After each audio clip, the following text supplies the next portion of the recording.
దేవుని వాక్యం చదువుకుందాం. యోహాను సువార్త 3వ అధ్యాయం 16వ వచనాన్ని మనం సువార్త సందేశానికి ఆధారంగా మనం చదువుకుందాం. యోహాను సువార్త 3వ అధ్యాయం 16వ వచనం.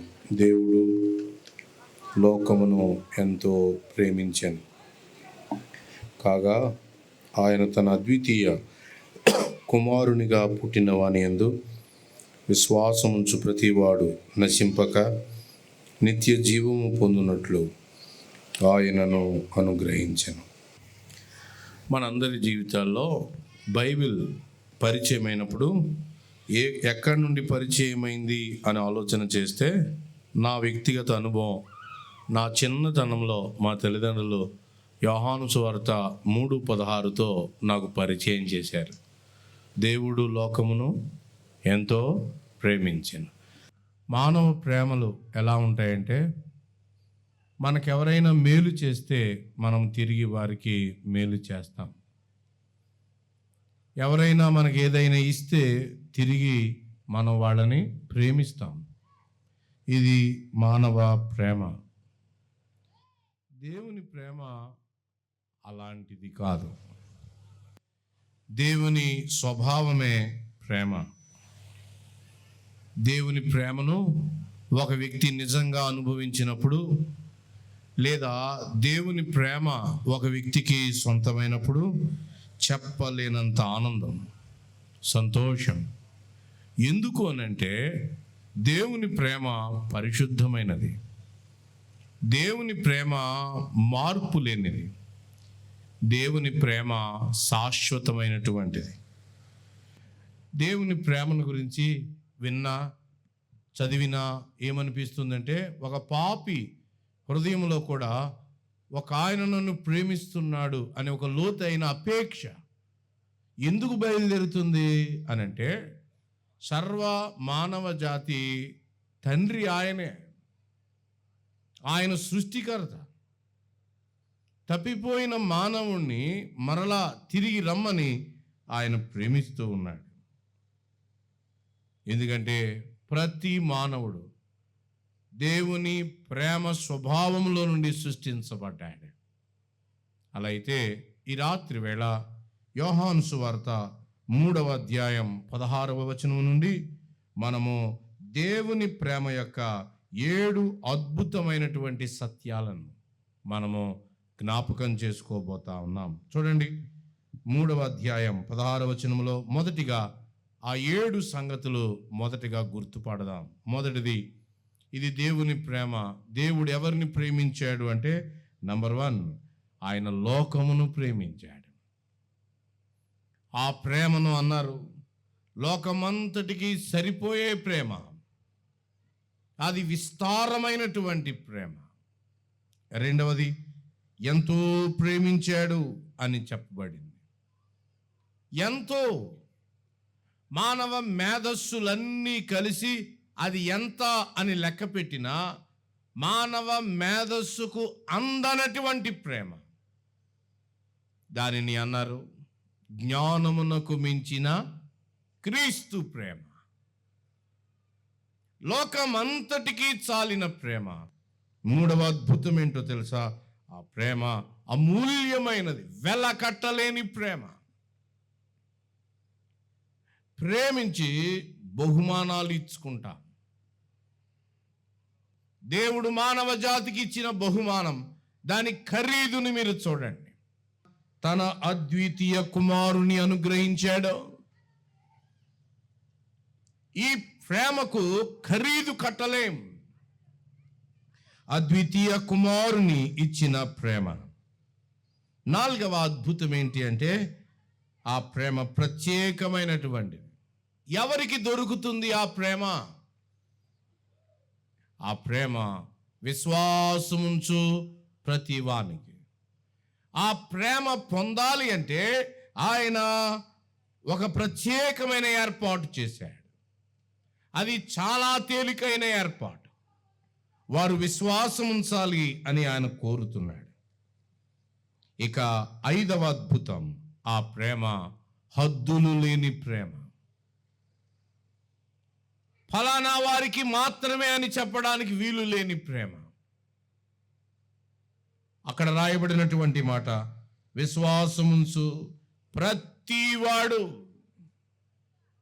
హద్దులు లేనిటువంటి ప్రభువైన యేసుక్రీస్తు ప్రేమ. ఆ ప్రేమ వల్ల కలిగినటువంటి ఒక ఘనమైనటువంటి కార్యం ఏంటంటే అక్కడ చెప్పాడు, నశించడు. ఇది 6వ అద్భుతం. అసాధారణమైన ప్రేమ, నాశనము లేని ప్రేమ, నశింపక, దాన్ని కూడా మనం వినబోతున్నాం. ఇక చిట్ట చివరి అద్భుతం దేవుని ప్రేమలో 7వది, అది నిత్యమైన ప్రేమ. ఎందుకు అనంటే, నశింపక విశ్వాసముంచు ప్రతి వాడు నశించక ఏం పొందుతాడన్నాడు? నిత్య జీవం. నిత్య జీవము ఒకడు పొందాలి అంటే ఆయన ప్రేమ నిత్యమైనదై ఉండాలి. ప్రభువైన యేసుక్రీస్తు యొక్క ప్రేమ నిత్యమైనటువంటిది. ఈ లోకంలో 4 రకాల ప్రేమలను గురించి దేవుని యొక్క వాక్యం తెలియచేస్తుంది. మొదటి ప్రేమ ఇలా చెప్పబడింది, అది స్టార్జే. ఆ ప్రేమ తల్లిదండ్రులు, పిల్లలు, ఒక కుటుంబం యొక్క ప్రేమ. పిల్లలు పెద్దోళ్ళు అయ్యారు, వివాహాలు అయ్యాయి, ఉద్యోగాలు వచ్చాయి, అనేకమైన అనాథ శరణాలయాలు, వృద్ధాశ్రమాలు ఉన్నాయి. ఈ లోకంలో స్టార్జే విఫలమై కనబడతా ఉంది. పండు ముసలి వృద్ధాప్యంలో వారు కష్టపడి ఎన్నో ఏళ్ళు కూడబెట్టి పిల్లల్ని రెక్కలు ముక్కలు చేసుకుని పెద్ద చేస్తే వృద్ధాశ్రమంలో విడిచిపెట్టినటువంటి వాళ్ళు. కోర్టుల్లో ఎన్నో కేసులు పెండింగ్లో ఉన్నాయి. ఈ లోకంలో స్టార్జే కుటుంబ ప్రేమ. పిల్లలు పుట్టినప్పుడు ఎంతగా మురిసిపోయారో, అమ్మాయి పుడితే ఒకలా, అబ్బాయి పుడితే ఒకలా, ఎదగక స్టార్జే విఫలమైపోయిన స్థితిలో కనబడింది. తల్లిదండ్రులు పిల్లల మధ్య ప్రేమ ఓడిపోయి లోకంలో కనపడింది. 2వది స్నేహితుల మధ్య మిత్రత్వం, ప్రేమ. దాన్ని అన్నారు ఫిలియా. ఎన్నో వార్తలు మనం చూస్తూ ఉన్నాం. ఎక్కడో 1, 2 ఉన్నాయేమో కానీ నమ్మక ద్రోహం జరిగిన ప్రేమలు అనేకమైనవి ఉన్నాయి. మనం పార్టీ చేసుకుందాంరా, త్రాగుదాంరా అని రహస్యంగా తీసుకెళ్ళి స్నేహితులే చంపేసినారు. లోకములో ఈ ఫిలియా అది తల వంచుకుని నిలబడింది. అది శాశ్వతం ఉండదు, అది నిలబడలేదు, దానికి బలము చాలటం లేదు. మరొక ప్రేమ చెప్పాడు, ఎరోస్, దంపతుల మధ్య ప్రేమ. భార్య అందంగా ఉంటే, భర్త సంపాదనతో ఉంటే ఆ ప్రేమ కొద్ది కాలం. ఎరోస్, స్త్రీ పురుషుల మధ్య ఉండే ఆ ప్రేమ తాత్కాలికం. అది కూడా ఓడిపోగా దేవుడు ఒక ఆయన్ని ఏర్పాటు చేశాడు. నువ్వు నిలబడి ఆ ప్రేమను గురించి చెప్పు. ఆయన మహా కోపిష్టి. ఒకప్పుడు యేసు ప్రభు శిష్యులతో ఒక ఊరు వెళ్తుంటే ఆ సమరయులు ఆయనను చేర్చుకోకపోతే కోపం, పట్టరాని కోపం వచ్చి, ప్రభువా ఈ ఊరి మీద అగ్ని కురిపిస్తాం అన్నవాడు. ప్రభు ఆ అన్నదమ్ములిద్దరికి బోయనెర్గేసు, ఉరిమేవాళ్ళు, ఎంత కోపిస్తులరా మీరు అని అర్థం. అలాంటి 2 అన్నదమ్ముల్లో ఒక ఆయన్ని పక్కకు తీసుకొచ్చాడు, దేవుని ప్రేమ చూపించాడు. ఆయనే ఈ యోహాను సువార్త రాశాడు. ఆ ఉరిమెడి వాని ద్వారా యేసు ప్రభు యొక్క అగాపే ప్రేమ అని మొట్టమొదటిసారి ఇక్కడే ప్రస్తావించబడింది. లోకం స్టార్జేని చూసింది, తల్లిదండ్రుల ప్రేమను, స్నేహితుల ప్రేమను చూసింది. లోకము అలాగే ఆ భార్యాభర్తల ప్రేమను చూసింది. కానీ లోకము ఎన్నడూ చూడనటువంటి ఒక అద్భుతమైనటువంటి ప్రేమను దేవుడు యోహాను ఇంకుతో రాయిస్తా ఉన్నాడు. అది అగాపే ప్రేమ. ఏమీ ఆశించకుండా ప్రేమించే ప్రేమ. ఎన్నోసార్లు పడిపోయినా తిరిగి లేవనెత్తుకునే ప్రేమ. హత్తుకునే ప్రేమ, ఎత్తుకునే ప్రేమ, ఆ ప్రేమను గురించి యోహాను చెప్తా ఉన్నాడు. అద్వితీయ కుమారుని ద్వారా దేవుడు తన ప్రేమను చూపిస్తూ వచ్చాడు. అగాపే ప్రేమ సుమారు కొత్త నిబంధన గ్రంథంలో 300 సార్లు ఉంటే ఎక్కువగా యోహాను చేత ఆ మాట రాయబడింది. ఈ లోకం ఆ ప్రేమను చూడలేదు. అక్రమంగా పుట్టినటువంటి పిల్లలు పొత్తిళ్లలోనే ఒకవేళ సమాజానికి తెలిస్తే ఎంతో నింద వేస్తారు అని డ్రైనేజుల్లో పాడేసిన పసికందులు జీవితాంతం తండ్రి ఎవరో తల్లి ఎవరో తెలియక ప్రేమ కోసం తాతాలాడేవాళ్ళు. వారందరికీ చాలినటువంటి ప్రేమ, ఆస్తి ఐశ్వర్యాలకు సంబంధం లేనటువంటిది, నిత్య కాలం నిలిచి ఉండే మార్పు లేని దేవుని ప్రేమ, అగాపే ప్రేమ. ఈ ప్రేమతోటి ఆయన లోకాన్ని ప్రేమిస్తా ఉన్నాడు. దేవుని ప్రేమలో మొదటి అద్భుతం, ఆయన లోకాన్ని ప్రేమిస్తూ ఉన్నాడు. లోకం అనగా ఏంటి? దేవుని వాక్యం ఈ లోకాన్ని ఎలా చూస్తుంది? యవన బిడ్డలు, చదువుకుంటున్నటువంటి వాళ్ళు ఆశతో విద్య పూర్తి చేయాలి, ఉద్యోగంలో చేరాలి, వివాహం చేసుకోవాలి, సెటిల్ కావాలి. ఇది ఒక ప్రయాణం. వ్యాపారస్తులు లాభాలు సంపాదించాలి, పిల్లల్ని ఇది ఒక ప్రయాణం. ప్రతి వాళ్ళు వారి వారి పరిధిలో చిన్నగా చూస్తూ ఉంటుండగా ఈ లోకంలో ఏం జరుగుతుందో దేవుని వాక్యం చెప్పిందండి. లోకములో హత్యలు ఉన్నాయి. కయీను అనేవాడు తన తమ్ముడైన ఏబేలును చంపడంతో లోకములో పాపం యొక్క అసలు స్వభావం బయటపడింది. లెమెకు అనేవాడు 2 వివాహాలు చేసుకున్నాడు. లైంగికమైనటువంటి విషయాల్లో నమ్మకత్వం లేనటువంటి వాడు. నోవాహు కాలానికి వచ్చేసరికి ఎన్నో పెళ్లిళ్ళు జరుగుతూ ఉన్నాయి. విడాకులు తీసుకుంటున్నారు, మళ్ళా పెళ్లి చేసుకుంటున్నారు.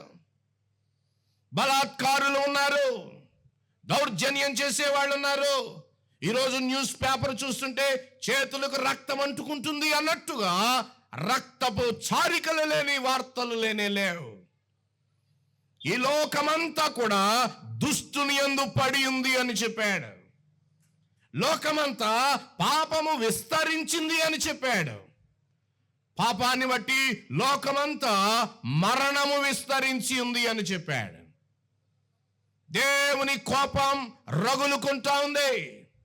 ఒక పాత్రలో బుసబుస మరుగుతున్నటువంటి ఒక యాసిడ్ లాగా మానవుడు చేస్తున్న ప్రతి దుష్ట కార్యానికి దేవుని కోపం మండుతా ఉంది. ఏదో ఒక రోజున అది లోకం మీద పోయబడాలి. అలాంటి భయంకరమైనటువంటి ఈ లోకాన్ని ఒకరోజు నోవాహు నేరస్థాపన చేస్తున్నాడు. వాడును నిర్మించాడు, వాడిని రమ్మని చెప్పాడు. చాలా మంది, ఆయన కుటుంబం తప్ప ఎవడూ రాలేదు. లోకం మీద నేరస్థాపన చేస్తున్నాడు. మీరు గాజాను చూడండి, మీరు వియత్నాం యుద్ధాన్ని ఈ రోజున మీరు చూడండి, రష్యా అలాగే అక్కడ జరుగుతున్నటువంటి యుద్ధాన్ని మీరు చూడండి. భయంకరమైనటువంటి దినాల్లో మనం ఉన్నాం. ఎప్పుడు ఆహారపు కొరత వస్తుందో తెలీదు. మీరు నేపాల్ మీరు చూడండి, జన్జీ ఉద్యమాన్ని చూడండి. అధ్యక్షుడిని వాళ్ళు చంపారు, భార్యను నడి రోడ్డు మీద ఈడ్చుకుంటూ వెళ్ళారు. దివ్యంగా కనబడినటువంటి ఆ బిల్డింగ్ ఆ రాత్రి వేళ తెల్లాసరికి మసి బొగ్గులా మారిపోయింది. ఈ లోకము అన్సర్టనిటీతో ఉన్నది, అస్థిరంగా ఉన్నది, ఎటు పోతుందో తెలియదు. ఒక పక్కన వాతావరణం వేడెక్కిపోయింది, ఒక పక్కన యుద్ధ వాతావరణం, ఒక పక్కన కరువు, ఒక పక్కన భయంకరమైనటువంటి లైంగిక పాపాలు. లాస్ ఏంజలస్ లో భయంకరమైనటువంటి కార్ చిచ్చు మొదలైంది. దానికంటే ముందు ఒక ప్రఖ్యాతగాంచినటువంటి సింగర్ లాస్ ఏంజల్స్ ని ఎవడో కాల్చలేడు అన్నట్టుగా పాట పాడుతూ వచ్చింది. ప్రియమైన సోదరి సోదరులారా, మీరు తాగే వాళ్ళను చూడండి, నిస్సిగ్గుగా దేహాలను ఎలా పాడు చేస్తున్నారు. చీకటి పడితే పాపపు కోరికలతో పరిగెత్తే వాళ్ళని మీరు గమనించండి. ఈ లోకము నాశనానికి బయలుదేరింది. ప్రియమైన సోదరి సోదరులారా, ఇట్టి లోకాన్ని ఆయన ప్రేమిస్తూ ఉన్నాడు. యేసు ప్రభు శిలువ దగ్గరికి రండి. ఆ లోకాన్ని మధ్యలో ఆయన ఉన్నట్లుగా ఒక పక్కన పిలాతు ఉన్నాడు, అన్యుడు. హేరోదు ఉన్నాడు, అన్యుడు. అన్యులు ఆయన చుట్టూ ఉన్నారు, యూదులు ఆయన చుట్టూ ఉన్నారు. అన్యులు యూదులు లోకానికి మధ్య కల్వరి శిలువలో దేవుని స్పష్టమైన ప్రేమ వెల్లడి చేయబడింది. దేవుడు లోకమును ఎంతో ప్రేమించాడు అనే దానికి రుజువుగా ఆయన శిలువ మీద లోకానికి మధ్య ఆయన వేలాడదీయబడ్డాడు. ఒక పక్కన శాస్త్రులు ఉన్నారు, పరిసయ్యులు ఉన్నారు. వారందరి మధ్య ఆయన వేలాడదీయబడ్డాడు. ఆహా, ఆ ప్రేమ ఎంత విస్తారమైనటువంటి. లోకాన్ని ఆయన ప్రేమిస్తున్నాడు, లోకమంతటిని ఆయన ప్రేమిస్తున్నాడు. నాకు ఒక కుమారుడు ఉన్నాడు. నేను భారతదేశం నేను ప్రేమిస్తున్నాను అని చెప్తాను, నా కుమారుణ్ణి నేను ప్రేమిస్తున్నాను అని చెప్తాను. ఒకే విధంగా భారతదేశాన్ని ప్రేమించేటట్టుగా నా కుమారుని లేదా నా కుమారుణ్ణి ప్రేమించేటట్టుగా భారతదేశాన్ని ఏం చేయలేను, నేను ప్రేమించలేను. నా ప్రేమకు పరిధులున్నాయి. నాకు పుట్టిన కుమారుడు, వాని పట్ల ప్రత్యేకమైన శ్రద్ధ నాకుంటుంది. ఎంతో శ్రద్ధతో కూడిన ప్రేమ అతని పట్ల నాకుంటుంది. కానీ దేవుని ప్రేమ పరిమితమైనటువంటిది కాదు. లోకమంతటిని ఆయన ప్రేమిస్తున్నాడు. వినండి, ఈ లోకం రోజు రోజుకు ఆయన కోపాన్ని రేపుతా ఉన్న ఈ లోకాన్ని ఆయన ప్రేమిస్తున్నాడు. దినదినము ఆయన కోపాన్ని రేపుతా ఉంది ఈ లోకం, దాన్ని ఆయన ప్రేమిస్తా ఉన్నాడు. ఒకవేళ దేవుడే గనక మనకి ఛాన్స్ ఇచ్చి ఈ లోకాన్ని మీరు ప్రేమించండి అని అంటే, అంత శక్తి గనక మనకుంటే ఈ లోకాన్ని మనం ప్రేమించాం. ఈ లోకాన్ని మనం ఎంచుకోం. ఈ లోకం మనకి ఇష్టం ఉండదు. ఆ పక్కన హత్యలు, ఈ పక్కన వ్యభిచారం, ఆ పక్కన భయంకరమైన త్రాగుడు, ఈ పక్కన మరొకటి. దీన్ని చూశాక దీన్ని మనం ఎంచుకోం. కానీ ఆయన ఎంచుకొని ప్రేమిస్తున్నాడు. దేవుడు లోకాన్ని ఎంతో ఆయన ప్రేమిస్తున్నాడు. ఎంత ప్రేమిస్తున్నాడో రెండవ అద్భుతాన్ని మనం చూడబోతా ఉన్నాం.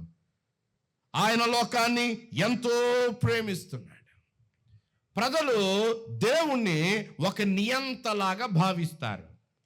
దేవుడికి నైవేద్యం పెట్టకపోతే, దేవుణ్ణి శాంతపరచకపోతే, దేవునికి తగినట్టుగా ఏదో చేయకపోతే ఆయన నా మీద పడతాడు అనే భయంతో ప్రజలు గుళ్ళుకు వెళ్తా ఉన్నారు. చర్చిలకు వచ్చే వాళ్ళు కొంతమంది ఉన్నారు, రకరకాల ప్రార్థనా స్థలాలకు వెళ్ళే వాళ్ళు ఉన్నారు. దేవుణ్ణి ఒక నియంతలాగా భావించే వాళ్ళు ఉన్నారు. కానీ ఈ దేవుడు ఎవరో తెలుసా? ఆయన మన మీద పడి మనల్ని సావగొట్టేవాడు కాదు. ఆయన మనల్ని ప్రేమిస్తున్నాడు. మనల్ని బలి గాని, యాగాన్ని గాని, పూజ గాని చేయమని ఆయన మనల్ని అడగలేదు. యోహాను చెప్పిన దేవుడు నియంత కాదు. యోహాను చెప్పిన దేవుడు ప్రేమ కలిగిన తండ్రి. తండ్రిని చూడండి. ఈ లోకంలో అంత సంపూర్ణం కాకపోయినా దేవుని యొక్క ప్రేమ ఆనవాలు కొంచెం తండ్రిలో మనకి కనబడుతుంది. ఎంతో అనే మాటలో దేవుని ప్రేమ యొక్క గాఢత కనబడతా ఉంది. ఎంతో అనే ప్రేమలో శిలువ యొక్క సంపూర్ణమైన వేదన కనబడతా ఉంది. యేసు ప్రభు అనుభవించినటువంటి బాధలు కనబడతా ఉన్నాయి.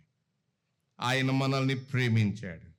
పరలోకపు తండ్రి తన ఏకైక కుమారుణ్ణి మన కొరకు ఇచ్చి ఆయన ప్రేమిస్తున్నాడు. మన కుటుంబాల్లో ఒక్కడే కొడుకు, ఒక్కడే కూతురు ఉంటే ఆ కుటుంబాలను మీరు గమనించండి. ఆ ఏకైక బిడ్డ పట్ల వాళ్ళు ఎంత ప్రేమ పెట్టుకుంటారు. ప్రియులారా వినండి, ఎంతో అనే మాటలో మనం అందరినీ రండి రండి లోకమా, దేవుడు నిన్ను ఎంత ప్రేమించాడో చూడు. యోహాను 1:3 చెప్పాడు, ఆయన మనల్ని ఎట్టి ప్రేమతో ప్రేమించాడో చూడండి. తండ్రి మనకు అనుగ్రహించిన ప్రేమ ఎట్టిదో చూడండి. లోకమా, దేవుని ప్రేమను చూడు, ఎట్టిదో చూడు, పోల్చుకో. అది స్టార్జే ప్రేమ కాదు, ఫిలియో ప్రేమ కాదు, ఈ రోజు ప్రేమ కాదు, ఎట్టిదో నీవు చూడు. మనం ఎఫెసీ పత్రిక చదువుతా ఉన్నాం. అపోస్తలుడైన పౌలు అమూల్యమైన ప్రత్యక్షత కలిగి రాస్తూ చెప్పాడు, జ్ఞానమునకు మించిన క్రీస్తు ప్రేమ. మానవ లాజిక్ కన్నదు. ఏమండి, నా కొరకు ఆయన ఎందుకు చనిపోవాలి అంటే అడుగుతా ఉన్నారు ఈ రోజుల్లో. నీ కొరకు చనిపోయాడు.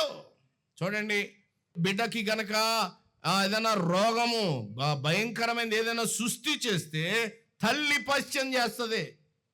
తల్లి పథ్యం చేసినప్పుడు ఎవడైనా అడుగుతాడా? తల్లి పథ్యం చేస్తేనే ఆ బిడ్డ బాగుపడుతుంది. దీనికి మించిన ప్రేమ పరాకాష్ట దేవుడు తన ఏక కుమారుని ఈ లోకానికి పంపించాడు. ఎంత ప్రేమించాడు! ప్రేమ యొక్క గాఢత ఏమిటి? ప్రేమ మరణము అంత బలము కలిగినది అని వాక్యం చెప్తుంది. అంటే దాని అర్థం ఏంటి? ప్రేమ ప్రాణం పెట్టాలి ఫలానా వ్యక్తి గురించి అంటే వెనక్కి చూడకుండా ప్రాణము పెట్టే ప్రేమ. ఆ ప్రేమ ఎంత గొప్పదో మీరు చూడండి. మరణమంత బలమైంది. అగాధ సముద్రాలన్నీ పట్టుకొచ్చి ఆ ప్రేమ జ్వాలను ఆర్పేద్దాము అని అంటే 2000 సంవత్సరాలుగా రకరకాల సాహిత్యంతో, రకరకాల ఫిలాసఫీలతో, రకరకాల పుస్తకాలతో ఆ ప్రేమ లేదు ఆర్పేద్దామని చూస్తూ ఉంటుండగా ఆ ప్రేమ ఆరిపోలేదు. సువార్తగా ఇంకా ప్రకాశిస్తోంది. ఆ ప్రేమ మారుమూల ప్రాంతాల్లో వినిపించబడతా ఉంది. లోకంలో ఎన్ని నదులు ఉన్నాయో ఆ నది ప్రవాహాలన్నీ తీసుకుని పారే నీళ్లు తీసుకుని రండి, నదీ ప్రవాహాలు దాన్ని ముంచి వేయలేవు. ప్రియులారా, దేవుని ప్రేమ మురిగిపోయే భావోద్వేగం కాదు. చూడండి, అప్పటికప్పుడు బాగుండి కొద్దిసేపు అయిపోయాక ఆగిపోయే ప్రేమ కాదు. మరణమంత బలమైనది. అగాధ సముద్ర జలాలు అర్పజాలనివి, నదీ సముద్రాలు నదీ జలాలు ఆ ముంచజాలనివి. ఆ ప్రేమ ఎప్పుడైనా నువ్వు రుచి చూచావా?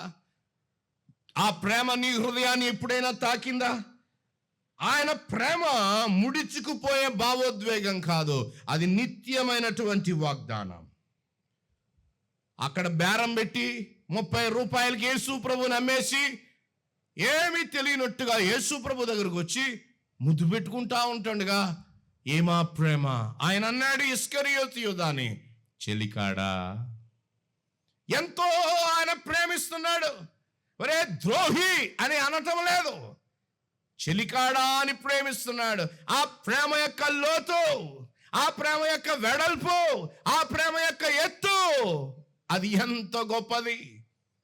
శోధింప శక్యము కాని క్రీస్తు ఐశ్వర్యంలో అది అమూల్యమైనటువంటిది. ఆ ప్రేమ గాఢతను మీరు చూడండి.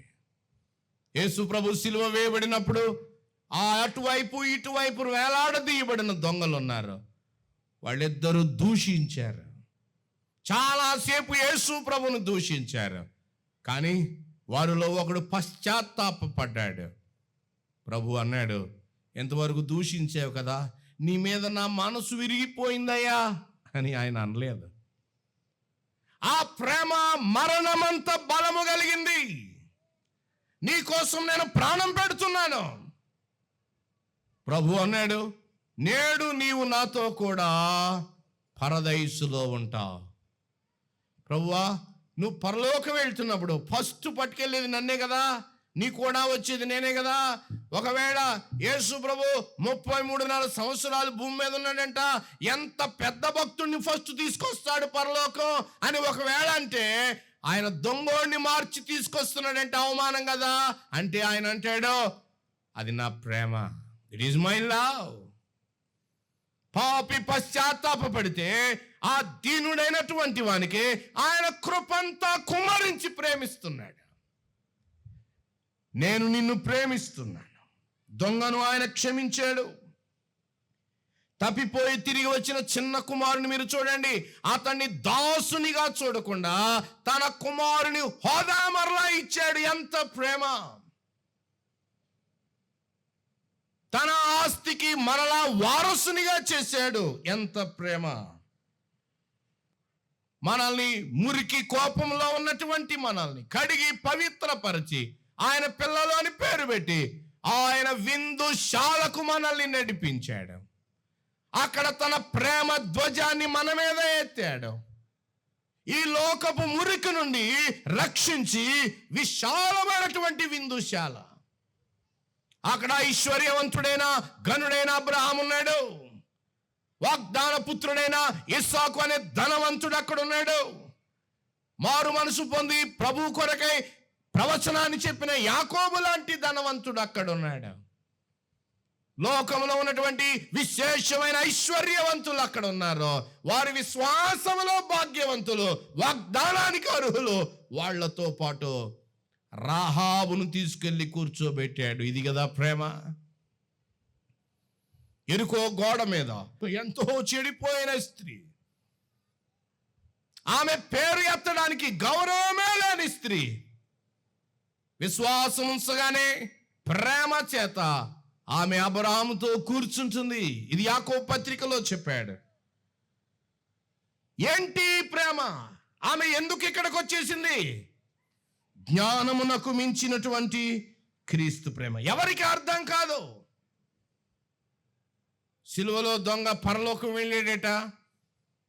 పరలోకంలో వాళ్ళు అడుగుతున్నారట, అరే నీ మీద ఎఫ్ఐఆర్ ఉంది, పట్టణంలో జరిగిన ఒక అల్లరి నిమిత్తమే నీ మీద కేసు ఉంది, నువ్వు దోపిడీదారుడివి, నువ్వు కూనికోరువి, పరలోకానికి ఎలా వచ్చావు అడిగితే వాడేం మాట్లాడటం లేదట. ఉరకనే మీకు అర్థం అవడానికి చెప్తున్నాను. వీళ్ళందరూ ఇది మాట్లాడటం లేదని పేతురు గారి దగ్గరికి తీసుకెళ్లారట. వీడి సంగతి ఏంటో చూడండి, ఇక్కడికి ఎలా వచ్చేసాడు, ఎక్కడైనా తప్పు జరిగిందేమో, వీడు చాలా చెడ్డవాడు. ప్రియులారా వినండి, పేతురు అడిగాడట, ఎరా నువ్వు ఇలా ఎక్కడికి ఎలా రాగలిగావు, ఏంటి నువ్వే చెప్పు మాకు అంటే, అప్పుడు వాడు అన్నాడట, అయ్యా మేము పట్టబడ్డాం, ఒక దొంగతనంలో పట్టబడ్డాం, నా స్నేహితుడు నేను. యేసు ప్రభుని సిలువ వేసినప్పుడు మమ్మల్ని కూడా సిలువ వేశారు. మొదట నేను నా స్నేహితుడు ఆయన దూషించాం, ఆఖరిలో నేను పశ్చాత్తాపపడ్డాను. నా శరీర విడుదల కోరుకోకుండా నా శరీరం పడిపోయినా కానీ నిత్యత్వములో నా ఆత్మను కాపాడుకోవాలని ఆఖరి నిమిషంలో తెలిసిందయ్యా. దాని కొరకై నాకు ఒకే ఒక మార్గం, ఇదిగో ప్రేమ ఈయన దగ్గర దొరుకుద్ది. చేతుల దగ్గరికి పెట్టడానికి కూడా నాకు అవకాశం లేదు. నేను ఆయనను అడిగాను, నీవు రాజువి, నన్ను క్షమిస్తావా? పేతురుతో చెప్తున్నట, the man in the middle cross, సిలువ మధ్యలో వేలాడుతున్న వాడు దగ్గర అపారమైన ప్రేమ ఉంది. నాకు అర్థం కాలేదు, నేను ఎంతగా దూషించానో ఆయన నన్ను ప్రేమిస్తాడా, నాకు అర్థమే కాలేదు. ఒక్క మాట చెప్పాడండి, ఆ ప్రేమ ప్రవాహము నన్ను ముంచింది. ఆయన పలికిన ప్రేమ ప్రవాహంలో నేను పరలోకానికి కొట్టుకుని వచ్చాను. A man in the middle cross. ఆయన ఎలా ప్రేమిస్తాడో అర్థం కాదు. ఆయన ప్రేమకు మితి లేనే లేదు. దేవుని ప్రేమ జ్ఞానానికి మించింది, హ్యూమన్ లాజిక్కి మించింది, ఫిలాసఫీకి దొరకదు, లోక తత్వానికి దొరకదు ఆయన ప్రేమ. మూడవ అద్భుతం, దేవుడు లోకాన్ని ఎంతో ప్రేమించి తన అద్వితీయ కుమారుని ఇచ్చాడు. గొప్ప బహుమానం, అమూల్యమైనటువంటి బహుమానం. ఎవరు ఈ అద్వితీయ కుమారుడు? అద్వితీయ అనే మాటకు అర్థం ఏంటంటే మొనోగినెస్, సారములో తండ్రితో సమానమైనటువంటి వాడు. క్రీస్తు దైవత్వాన్ని సూచించే మాట ఇది. ఆయన మాత్రమే నిజమైన దేవుని కుమారుడు. ఆయనను పోలిన వారు ఎవరూ లేరు. ఆయన సృష్టించబడిన వాడు కాడు. ఆయన మానవుల వలన పుట్టినటువంటి ఆదాము సంతానం కానే కాదు. ప్రియులారా వినండి, అద్వితీయ లేదా ఏక కుమారుడు అనే అర్థం ఏంటంటే ఆయన ప్రత్యేకమైనటువంటి వాడు. అద్వితీయ అనే మాట క్రొత్త నిబంధన గ్రంథంలో 5 చోట్ల ఇదే యోహాను ఉపయోగించాడు. ఎవరు? యేసు ప్రభు. మీ దేవుడు నిన్నటి మొన్నటోడి కదండి, మేము నమ్ముతున్నవి మీ దేవుడి కంటే ముందు కదా అనేవాళ్ళు చాలామంది ఉన్నారు. ప్రియ స్నేహితులారా, ఎవరు ఈయన? ఈ అద్వితీయుడు ఎవరు? యోహాను సువార్త 1వ అధ్యాయం 14వ వచనములో ఆ వాక్యము, ఏ వాక్యమైతే భూమి పుట్టక ముందు ఉన్నాడు, ఏ వాక్యము జగత్ పునాది వేయబడక ముందు ఉన్నాడు, ఆయన శరీరాన్ని ధరించుకొని ఈ లోకానికి వచ్చాడు. యేసు ప్రభు క్రైస్తవ మత స్థాపకుడు కాదు, ఆయన ముందే ఉన్నవాడు అనే మాటకు అర్థం ఏంటంటే ఆయన సృష్టికర్త. కలిగి ఉన్నదేది ఆయన లేకుండా కలగలేదు. అన్ని ఆయన ద్వారా, ఆయన మూలముగా, ఆయనను బట్టి అంటే ఆయన కొరకు కలిగాయి. యేసు క్రీస్తు ప్రభు ఎవ్వడు లేనప్పుడు ఆయన ఉన్నాడు. కాలము పరిపూర్ణమైనప్పుడు 2000 సంవత్సరాలు ఇప్పటికి క్రితం ఆయన ఈ లోకానికి దిగి వచ్చాడు. యేసు క్రీస్తు ప్రభు ఆయన యొక్క ప్రత్యక్షత, ఆయన మహిమా స్వరూపి. ఆయన వాక్యముగా ఉన్నప్పుడు, పరలోకములో ఉన్నప్పుడు కెరూబులు చూడలేకపోయారు.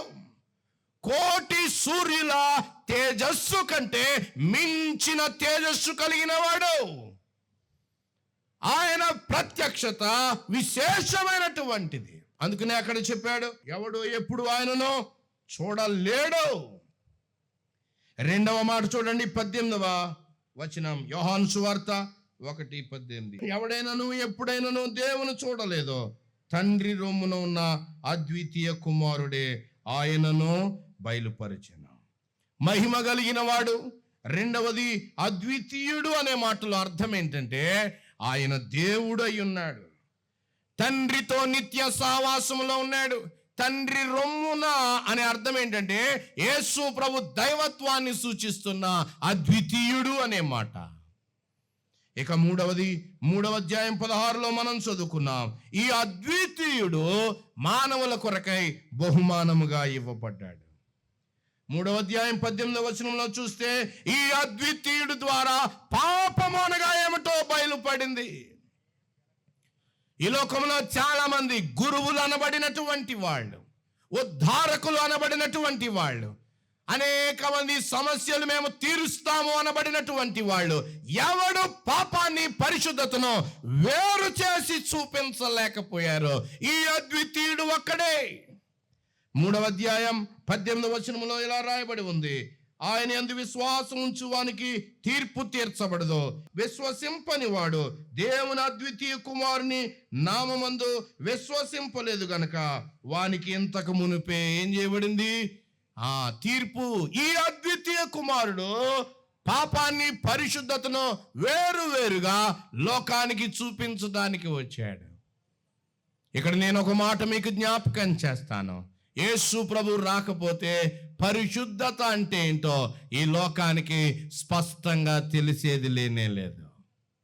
ఆయన ఈ లోకానికి దిగి వచ్చాడు, పాపం అంటే ఏంటో చూపిస్తా ఉన్నాడు, పరిశుద్ధత అంటే ఏంటో ప్రకటిస్తా ఉన్నాడు. తన జీవితం ద్వారా ఆయన చూపించాడు. ఒక 15 ఏళ్ల అమ్మాయి భయపడతా ఉంటుండగా దేవదూత కనపడ్డాడు. ఆమె పేరు మరియా. గబ్రియేలు దేవదూత ఆమెతో చెప్తా ఉన్నాడు, దయాప్రాప్తురాలా, ఇది నీకు శుభవచనం, నీ గర్భాన పరిశుద్ధుడు పుట్టబోతా ఉన్నాడు. ఆమె ఆశ్చర్యపోయింది. కన్యకనైన నేను ఎలాగున గర్భమును ధరించి నేను కనగలను?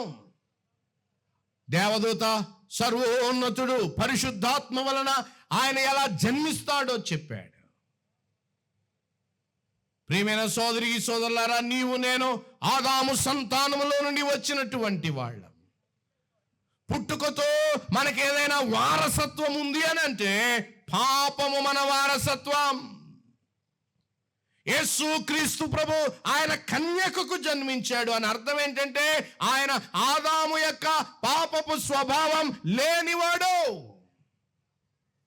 750 సంవత్సరాల క్రితం యెషయా భక్తుడు తెలియచేస్తా ఉన్నాడు, ఇదిగో కన్యక గర్భవతి అయి కుమారుని కనును.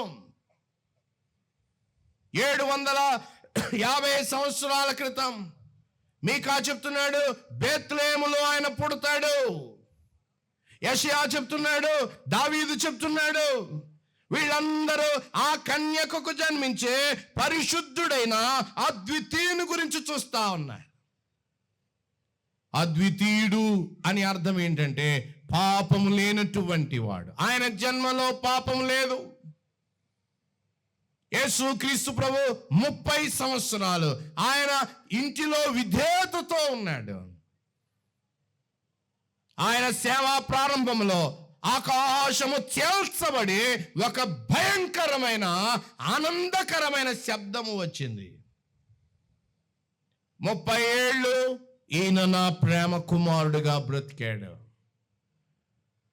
యేసు ప్రభులో దైవ స్వభావం, యేసు ప్రభులో మానవ స్వభావం రెండు సమ్మిళితమై ఉన్నటువంటి ఒక రూపం యేసు క్రీస్తు. 30 ఏళ్ళు అతి సామాన్యమైన వనరుల మధ్య ఆ బీద ఇంటిలో వస్తువులు సరిగా లేకపోతే సణుగుకునే స్వభావం, ధనము లేకపోతే గొడవలు పెట్టుకునే స్వభావం, భయంకరమైన మానసిక ఒత్తిడుల మధ్య, అపరిపక్వమైన మానవుల మధ్య పరలోకపు తండ్రి చెప్తున్నాడు, ఒక సర్టిఫికేట్ ఇచ్చాడు, ఈయన నా ప్రియ కుమారుడు, ఈయనందు నేను ఆనందిస్తున్నాను. ఆదాము మొదలుకొని ఎవని గురించి ఈ మాట పరలోకపు తండ్రి పలకలేకపోయాడు. ఆయన జీవితం అంతా పరిశుద్ధం. ఇప్పుడు ఆయన కార్యాలు పరిశుద్ధమైనటువంటివి, ఆయన బోధలు పవిత్రమైనటువంటివి. ఆయన్ని ఏదో రకంగా రేపి ఆయనను ఎలాగైనా ఒత్తిడికి గురి చేయాలని పలుమార్లు సద్దూకైలు ఇరుకును పెట్టాలని వచ్చారు, పరిసయ్యులు ఇరుకును పెట్టాలని వచ్చారు, శాస్త్రులు ఇరుకును పెట్టాలని వచ్చారు, హేరోదీయులు ఆయన సొంత వారు ఆయనతో ఎలాగైనా ఇరుకును పెట్టాలని. ఆయన మాటలలో పాపము లేనటువంటి వాడు. ఆయనకు ఒక ప్రత్యేకమైన పేరుంది, ఈయన శక్తి గల ప్రవక్త. ప్రభువైన యేసు క్రీస్తు పాపము లేనటువంటి వాడు, కార్యాలలో బోధలలో పాపము లేనటువంటి వాడు. ఆయన జన్మలో పాపము లేదు, ఆయన జీవితంలో పాపము లేదు, ఆయన పరిచర్యలో పాపము లేదు. ఆ పాపము లేనివాడు కల్వరి శిలువలో దేవుని ప్రేమ కుమ్మరించబడ్డానికి సరిపోయినటువంటి వాడు. యేసు ప్రభుని గురించి హెబ్రీ గ్రంథకర్త 3 విషయాలు చెప్పాడు. పవిత్రుడు, పరలోకపు తండ్రి ఆయన కుమారుని గురించి చెప్తున్నాడు, ఎంతటి పవిత్రుడైన మానవుడు మరొకడు లేనే లేడు. నిర్దోషి, మనుషులందరిలో దోషము లేని ఏకైక వ్యక్తి ప్రభువైన యేసు క్రీస్తు. పవిత్రుడు, నిర్దోషి, నిష్కల్మషుడు, అద్వితీయుడు. నిష్కల్మషుడు, తన మన సాక్షి పట్ల ఏనాడు పాపపు దోషారోపణ లేని అతి శ్రేష్టమైన దేవుని అద్వితీయుడు ఆయన.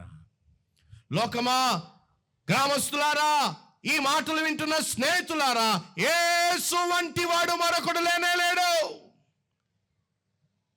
పాపం అనగా ఏమిటో, పరిశుద్ధత అనగా ఏమిటో చూపగలిగిన వాడు యేసు క్రీస్తు ప్రభువు ఒక్కడే. ఇక యోహాను పత్రికలో అద్వితీయుని గురించి చెప్పాడు 4:9. దేవుడు తన అద్వితీయ కుమారుని పంపించి మిమ్మల్ని ప్రేమిస్తున్నాడు. దేవుడు తన ప్రజల పట్ల చూపిన ప్రేమను తెలియచేస్తా ఉంది. ఈ ప్రేమ దేవుని హృదయం. దేవుని హృదయం ఎలా ఉంటుంది అని అంటే ఫిలాసఫీ పుస్తకాల్లో దొరకదు. కల్వరి దగ్గరికి పరిగెత్తండి. దేవుడు ఉన్నాడా, ఉంటే ఆయన ఎలాంటి వాడు, ఆయన ప్రేమ ఏమిటి, ఆయన కాన్సెప్ట్ ఏమిటో తెలాలంటే పరిగెత్తండి కల్వరి దగ్గరికి. ఆయన హృదయం అంతా అక్కడ కుమ్మరించబడింది. పాడైన నీచ మానవాళిని ఆయన ఎలా ప్రేమిస్తున్నాడో అక్కడ చెప్తున్నాడు. ఎవరైనా తన ఏకైక సంతానాన్ని ఇతరుల కొరకై ఇవ్వగలరా? ఏకైక సంతానం వాళ్ళు చనిపోయినప్పుడు, వారికి ఏదైనా నష్టం కలిగినప్పుడు ఎంత బాధ. లూకా అద్భుతంగా 3 వచనాలు తీసుకుని వస్తా ఉన్నాడు. 7వ అధ్యాయంలో, 8వ అధ్యాయం, 9వ అధ్యాయంలో ఏకైక సంతానం చనిపోయినప్పుడు ఆ తల్లిదండ్రులు ఎలా బాధపడ్డారో చెప్తున్నాడు. దీని ద్వారా మనం ఏం గమనిస్తామంటే, మరణ సమయంలో ఆ తల్లి వేదన, నాయీను విధవరాలి వేదన మీరు చూడండి, శతాధిపతి వేదన మీరు చూడండి, యాయీరు వేదన మీరు చూడండి. ఎవరు నేచురల్ గా కూడా తమ ఏకైక చిన్న పిల్లలు చనిపోతే ఇష్టపడరు. దేవుని హృదయం ఎలాంటిదో మీరు చూడండి. ఆయనే తన ఏక కుమారుని ఇస్తూ ఉన్నాడు. ఆ ఏక కుమారుడు చెడిపోయిన వాడు కాడు, అమూల్యమైనటువంటి వాడు, తండ్రితో సమానమైనటువంటి వాడు. ఆ ప్రియ కుమారుని మన కొరకై బలిపీఠం మీదకు తీసుకుని వచ్చాడు. ప్రభువైన యేసు క్రీస్తే మన కొరకు ఇష్టపూర్వకంగా సిలువ దగ్గరికి వచ్చాడు. అద్వితీయమైన బహుమానం. మీరు పుట్టినరోజులు చేసుకోవచ్చు, పెళ్లి రోజులు చేసుకోవచ్చు, రకరకాలు జరుపుకుంటా ఉంటున్నారు కదా. నీ జీవితంలో నీవు పొందిన బహుమానాలన్నిటికంటే నీ దగ్గర ఉన్న ఏ బహుమానం ఆ బహుమానంతో సరిపోదో. దేవుడు తన అద్వితీయ కుమారుని ఇచ్చాడు. ఖరీదైన బహుమానం, ప్రత్యేకమైన బహుమానం. క్రీస్తు మన కొరకై అప్పగించబడ్డాడు. అమూల్యమైన దేవుని ప్రేమను ధ్యానిస్తూ ఉంటే ప్రియులారా వినండి, ఒక రోజున లోకమంతా సంతోషంతో ఆ ప్రేమను ప్రశంసించబోయే, మారుమోగే రోజు రాబోతా ఉంది. ఈ రాత్రి ఆ ప్రేమను గనక నీవు పొందితే నీ హృదయంలో దేవుని పట్ల ఒక సంతోష ప్రేమ గీతం ఉత్పత్తి కాబోతా ఉంది. దేవుడు తన అద్వితీయ కుమారుణ్ణి పంపాడు. అమ్మా, అయ్యా, ఎన్నడూ నువ్వు ఇంతకంటే ఖరీదైన బహుమానాన్ని ఎప్పుడూ పొందలేవు. ఈ బహుమానాన్ని మీరు అంగీకరించారా? అందుకే ఏం చెప్తూ ఉన్నాడు? విశ్వాసం ఉంచాలి. ఈ బహుమానం ఎవరికి దొరుకుతుంది? చాలా మంది దేవుని ఫేవర్, అనుగ్రహం పొందాలి అని స్వనీతి క్రియలు చేయడం ప్రారంభించారు. గుడ్డి వారికి దారి చూపడం, చేమలకి ఏవో పంచదార పలుకులు వేయడం కదా పుణ్యం వస్తుంది. స్వనీతి క్రియలు, దానము చేయడం, ధర్మం చేయడం, మానవుని స్వనీతి క్రియల ద్వారా ఒక వ్యక్తి నిత్య జీవాన్ని పొందలేడు. ఏదైనా తోటలో వారు పాపము చేయగానే దేవుని యొద్దకు వచ్చి ఒప్పుకోకుండా వారు అంజూరపు ఆకులను వారు కచ్చడాలుగా చేసుకుని చుట్టుకున్నారు. సాయంకాలపు ఎండకు ఆనాకడికి అవి ఎండిపోతాయి. అవి వారి యొక్క అవమానాన్ని కప్పలేవు. అంజూరపు కచ్చడాలు వారికి నిత్యత్వంలో ఉండేవి కావు.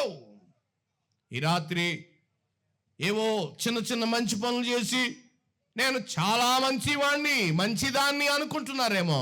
ప్రభు చెప్తా ఉన్నాడు, నీ హృదయము ఘోరమైన వ్యాధి కలిగినది. లోకాశలు హృదయంలో ఉన్నాయి. లోక ఇచ్చలు నీ హృదయపు ఖజానా. అవకాశం రాక చాలా మంది మంచి వాళ్ళుగా ఇంకా మిగిలిపోతా ఉన్నారు. అవకాశం రాగానే శరీరం నుండి ఉత్పన్నమయ్యే పాపపు నీచమైన కార్యాలు ఆపడం ఎవడి తరం అవుతా ఉంది. పాపపు కోరికలతో మీరు చూడండి, ప్రయాణాలు చేస్తున్న వాళ్ళు, పరిగెడుతున్నటువంటి వాళ్ళు. ప్రియమైన సోదరి సోదరులారా, స్వనీతి క్రియలు మనకి నిత్య జీవాన్ని ఇవ్వలేవు. భిక్షగాడు వచ్చాడు, వానికి కొంచెం బియ్యం, వాడంటాడు పుణ్యం వస్తుంది అంటాడు. తోటి మానవులకు సహాయం చేయడం మంచిదే, కానీ అది నిత్య జీవాన్ని ఇవ్వలేదు. అలా అయితే ప్రియమైన సోదరి సోదరులారా, మీ నీతి క్రియలన్నీ దేవుని దృష్టిలో ఎలా ఉన్నాయి? యెషయా గ్రంథంలో చెప్పాడు, మురికి గుడ్డలు. మన ఇళ్లలో చాలా అసహ్యమైనవి ఏదైనా తుడవాలి అంటే వాడే బట్టలు లాంటివి, మురికి గుడ్డలు లాంటివి. వినండి, ఇక్కడ ఒక ఆశ్చర్యకరమైన ప్రశ్న.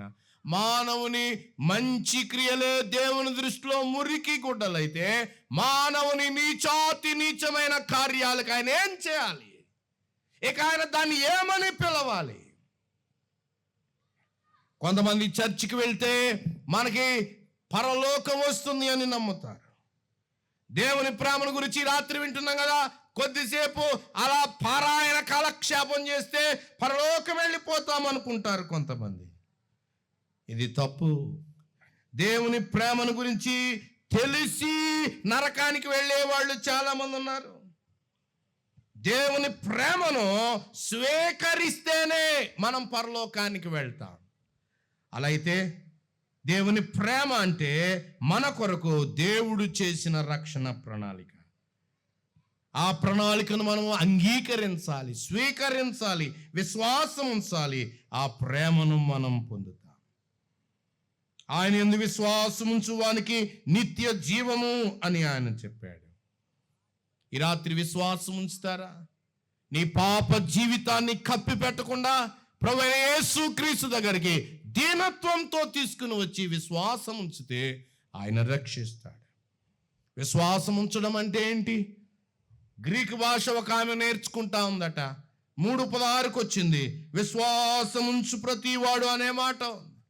అరే, ఇదే పదం నేను ఇంతకు ముందు చూశాను అని 2వ అధ్యాయం చివరికి వచ్చింది.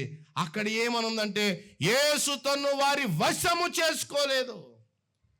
ఇదే పదాన్ని అక్కడ వాడారు, వశము అగుట. విశ్వాసం అంటే యేసు క్రీస్తు ప్రభు వశమైపోవడం, ఆయనకు సంపూర్ణంగా అప్పగించుకోవడం. కొంతమంది జీవితంలో కొంత నమ్మి కొంత లోకం, కొంత నమ్మి ఈ రాత్రి వేళ విశ్వాసం అంటే యేసు క్రీస్తు ప్రభుకి సంపూర్ణంగా అప్పగించుకోవటం. మన మధ్యాహ్నం విన్నట్లుగా ఆయన ప్రభువు అని అంగీకరించుట. దాన్ని ఇంకా ఎలా చెప్పాలి అని నేను భావిస్తూ ఉన్నాను. ఉదయం లేచినప్పటి నుండి మరలా నిద్రపోయేంత వరకు ఆయన ప్రభుత్వం కింద మెడ వంచుట.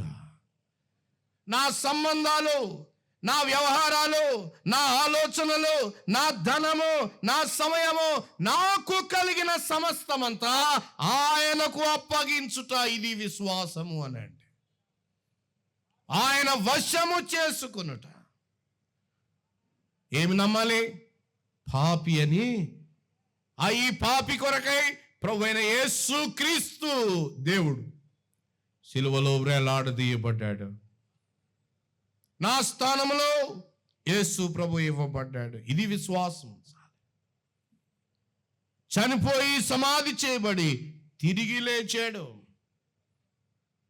యేసు ప్రభు ఎందుకు తిరిగి లేచాడు అంటే ఆయనకు ఒక పేరుందండి, అందుకు ఆయన లేవగలడు. ఆయన పేరు జీవాధిపతి. జీవన్ మరణాలు ఆయన చేతుల్లో ఉన్నాయి. సావును ఓడించిన వాడు, సమాధిని జయించినటువంటి వాడు. ఆయన యందు విశ్వాసం ఉంచాలి. ఆయన పునరుద్ధానుడు. మరణము, సమాధి, మరణించిన వారు సమాధిలోనికి వెళ్తారు. సమాధి నోరు తెరచి ఉంటుంది. మీరు ఎప్పుడైనా బరియల్కి వెళ్తే ఆ సమాధి, ఆ పెట్టిలో ఉన్నవాడు ఎలా చెప్తాది, రే నువ్వు ఎప్పుడైనా ఇక్కడికే రావాల్సింది, నువ్వు వచ్చావు, నీకు వెల్కమ్. ఆ సమాధి చుట్టూ ఉన్న వారితో కూడా చెప్తుంది, ఈరోజు ఈ వీడి వంతు ఏదో ఒక రోజున మీరు ఇక్కడికి రావాల్సిందే. యేసు క్రీస్తు ప్రభుతో సమాధి అలా మాట్లాడలేకపోయింది. కారణం ఏంటి? ఆయన చావును ఓడించినటువంటి వాడు, సమాధిని జయించినటువంటి వాడు, చావు సమాధులపై గెలుపును కలిగినటువంటి వాడు ప్రభువైన యేసుక్రీస్తు. ఆయన సృష్టికర్త, ఆయన జీవాధిపతి. ప్రభు అన్నాడు, ఎవడు నా ప్రాణాన్ని తీయలేడు, నా అంతట నేనే దాన్ని పెట్టుచున్నాను. నేను ప్రాణాన్ని పెట్టడానికి, తిరిగి తీసుకోవడానికి నాకు అధికారం. I have authority. యేసు ప్రభు ఆయన తిరిగి లేచాడు అని విశ్వాసం ఉంచితే మనం రక్షించబడతాం. రక్షించబడ్డారా? విశ్వాసం ఉంచి రక్షించబడ్డారా? విశ్వాసం ఉంచారా? ఆయన వశము అయ్యారా? ఆయన ప్రభుత్వం క్రిందకు వచ్చారా? దేవుడు లోకాన్ని ఎంతో ప్రేమించాడు కాగా తన ద్వితీయ కుమారునిగా పుట్టిన వాని యందు విశ్వాసముంచు ప్రతివాడు అనే అద్భుతాన్ని మనం ఇప్పుడు వినబోతా ఉన్నాం. ఎంతమందికి ఈ ప్రేమ? ప్రతివానికి. హూసోఎవర్. ఒక ఆయన బైబిల్ పండితుడు ఇలా చెప్పాడు, నా పేరు రిచర్డ్ బాక్స్టర్. ఒకవేళ ప్రతివాడు అనే చోట దేవుడు నా పేరే గనక రాస్తే నాకు అనుమానం వస్తుంది. కారణం ఏంటో తెలుసా? అక్కడ రాయబడేంత మంచివాడిని నేను కాదు. ఒకవేళ రిచర్డ్ బాక్స్టర్ అనే గనకే నా పేరు రాస్తే నేను ఎలా అనుకుంటాను, నాకంటే రిచర్డ్ బాక్స్టర్ అనేవాడు ఎవడో మంచోడున్నాడు, అతన్ని ప్రేమిస్తున్నాడేమో దేవుడు, నన్ను ఎలా ప్రేమిస్తాడు అనుకుంటాను. దేవునికి స్తోత్రం. పేర్లు రాయకుండా ఆయన ఎలా చెప్పాడు, విశ్వాసముంచు ప్రతివాడు. ఆ ప్రతి దానము నీవేనా? ఆ ప్రతివాడు నీవేనా? ఆ ప్రతి వాడను నేనున్నానా దానిలో? అక్కడ నా పేరు పెట్టుకుని నేను చదవగలనా? విశ్వాసముంచు జాన్లీ నశింపక నిత్య జీవం పొందుతాడు. ఆ జాన్లీ అనే వాడిని ప్రేమించటానికి వాని అర్హత ఏమిటి? ఏమీ లేదా. ఏమీ లేకపోయినా ప్రేమించటం దేవుని సహజ స్వభావం. ఆయన నన్ను ప్రేమించాడు. ఆయన నన్ను ఎంతగానో ప్రేమించాడు. ఆయన ప్రతి వాడిని ప్రేమిస్తున్నాడు. మొదటి మానవుని పేరు పెట్టి ఆయన పిలిచాడు. అదమా నీవెక్కడున్నావు? అతడు రాకుండా దాక్కున్నాడు. నిర్గమాకాండంలోనికి రండి. అక్కడ ఒక రాజకుమారుడు పారిపోయి అరణ్యంలో ఉన్నాడు, దాక్కున్నాడు. బిక్కుమని ఉన్నాడు, భయంతో ఉన్నాడు. రాజకుమారుడు ఇంకా పరిస్థితులకు అలవాటు పడలేదు. ఆ గొర్రెల వెనకాల ఉన్నాడు, హోరేబు పర్వతం దగ్గర ఉన్నాడు. ఆ పొదలోంచి పిలుస్తున్నాడు, మోషే మోషే, ఆదామా మోషే మోషే అని ప్రతి వాడిని పిలుస్తూ ఉన్నాడు.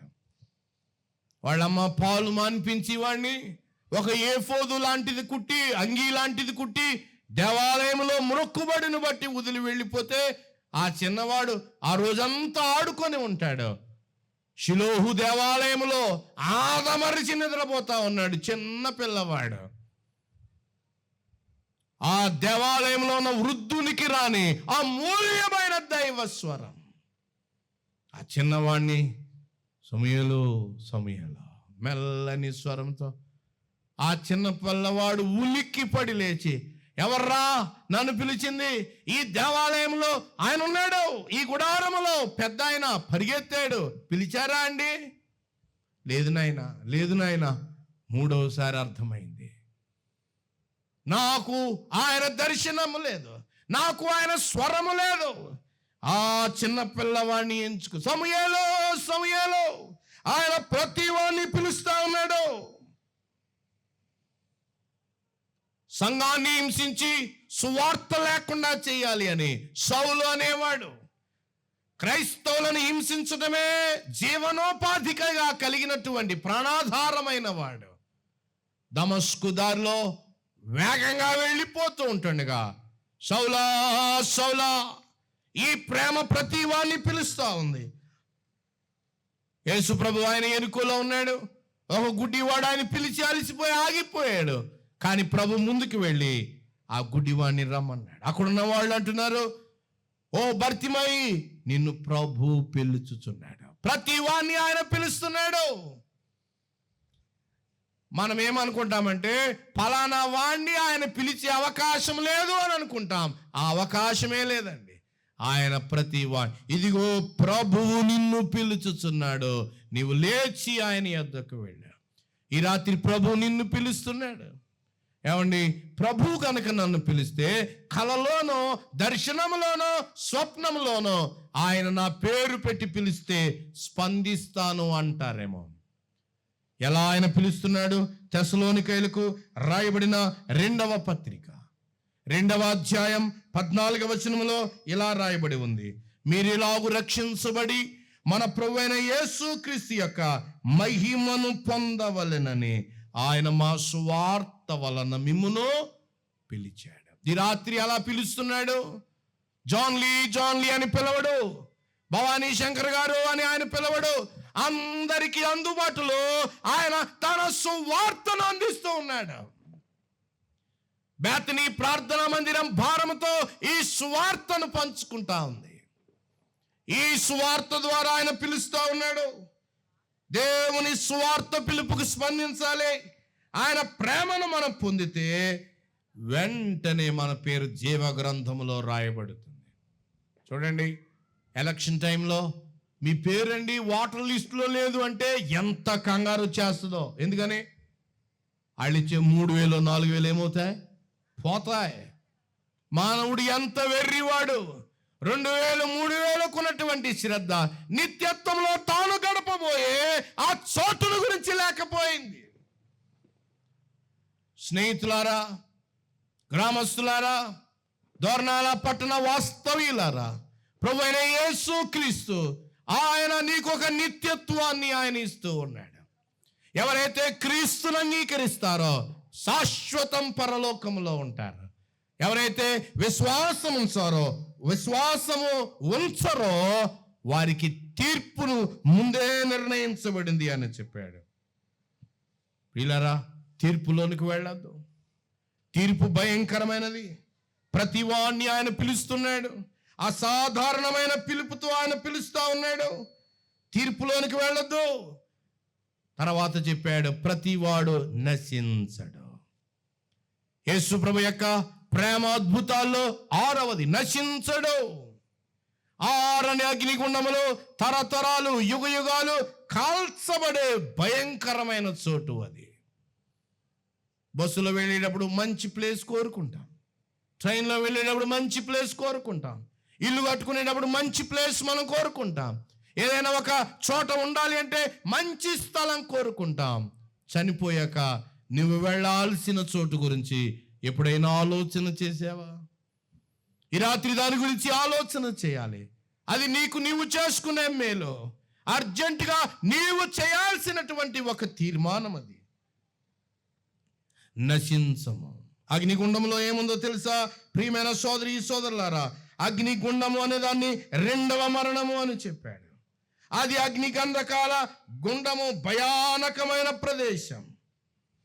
అగ్ని, భయంకరమైన బాధ. ఇంకా చెప్పాలి అంటే ఆకలి బాధ. ఒక పూట 2 పూటలు అన్నం లేకపోతే శరీరం విలవెల్లాడిపోతుంది. దాహముతో ఉన్నటువంటి శరీరాలతో అక్కడ కాల్తారు. ఇంకా చెప్పాలి అంటే పాపము యొక్క కోర్కెలు రేగగా తీర్చుకునే అవకాశం లేక వాంఛల అగ్నిలో కాలిపోయే భయంకరమైన ప్రదేశం నరకం.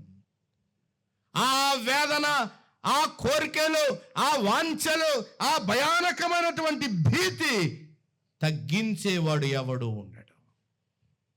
అందుకనే దేవుని వాక్యం ఇలా చెప్పింది, పటపట పండ్లు కొరుకుతారు. ఎందుకో తెలుసా? 1 దోర్నాల్లో సువార్త చెప్పబడింది.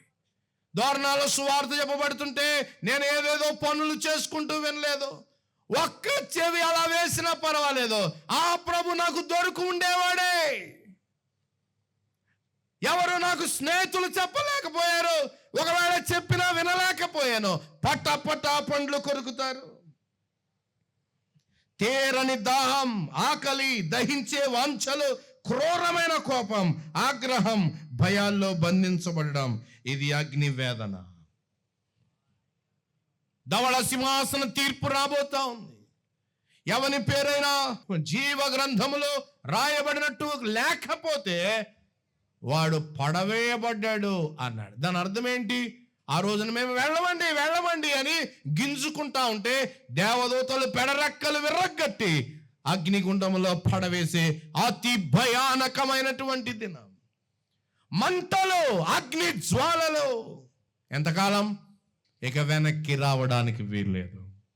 సున్నితంగా దేవుని ప్రేమ హృదయంలోనికి స్వీకరించగలవా? భయానకమైన దాని కొరకై నీవు సిద్ధపడగలవా? ఈ రాత్రి ఎంపిక చేసుకోమని ఆయన చెప్తున్నాడు. నమ్ముకుంటే అగ్నిగుండం పోతుందా అండి? అవును, పోతుంది. ఒక అడవి తగలడుతూ ఉంటుండగా ఫైర్ ఆఫీసు వాళ్ళకి ఫోన్ చేశారట. వాళ్ళు వచ్చారు. వాళ్ళు వచ్చి ఎటువైపు నుంచి అగ్ని వస్తుందో చూశారు. గ్రామస్తులు భయపడ్డారు. భయపడి ఆ అగ్ని చాలా వేగంగా ఇలాగే ఉంటే మన గ్రామం క్షణాల్లో కాలిపోతుంది అని వాళ్ళకి ఫోన్ చేసినప్పుడు వాళ్ళు వేగంగా స్పందించారు. వాళ్ళు అగ్ని వస్తున్న వైపునే దానికంటే కొంచెం ముందు ఒక ప్రాంతాన్నంతా మార్కింగ్ చేశారు. దాన్ని ఏమంటారంటే ఫైర్ బ్రేక్ అంటారు. మార్క్ చేసిన ఏరియానంతటిని పెట్రోల్ పోశారు. ముందు వాళ్లే నిప్పు పెట్టారు. ఆశ్చర్యం ఏంటో చూడండి. ఆ ఏరియా అంతా కాలి బూడిదయ్యేంత వరకు కాల్చారు. అక్కడ ఇంకేమీ కాలడానికి వీలు లేనంతగా కాల్చారు. ఇటువైపు నుంచి అగ్ని వస్తా ఉంది. ఇటువైపున గ్రామం ఉంది. ఈ అగ్ని కాల్చబడిన చోటును దాటితే తప్ప ఆ గ్రామం మీద పడలేదు. దవానంలాగా ప్రవహిస్తూ వేగంగా వచ్చింది అగ్ని. ఆ కాల్చబడిన చోటుకు వచ్చింది. అక్కడ మరలా అది కాల్చడానికి అక్కడ ఏమీ కూడా లేదు. This is fire breaking. Yesu ప్రభు నా అగ్ని ఎలా తీసేశాడో తెలుసా? నా మీదకి రావాల్సిన ఆ భయంకరమైన అగ్నిగుండాన్ని కల్వరి సిలువలో నా ఉగ్రత అంతా యేసు ప్రభు భరించాడు. ఆయన చేతులలో మేకులు కొట్టారు. ఆయన పాదములలో మేకు కొట్టారు. ఆయనను ఎత్తైన కొయ్య మీద వేలాడదీశారు. ఆయన తలపైన ముండ్ల కిరీటాన్ని కొట్టారు. ఆయన గడ్డపు వెంట్రుకలు పెరికి వేశారు. ఆయన ముఖం మీద ఉమ్మి వేశారు.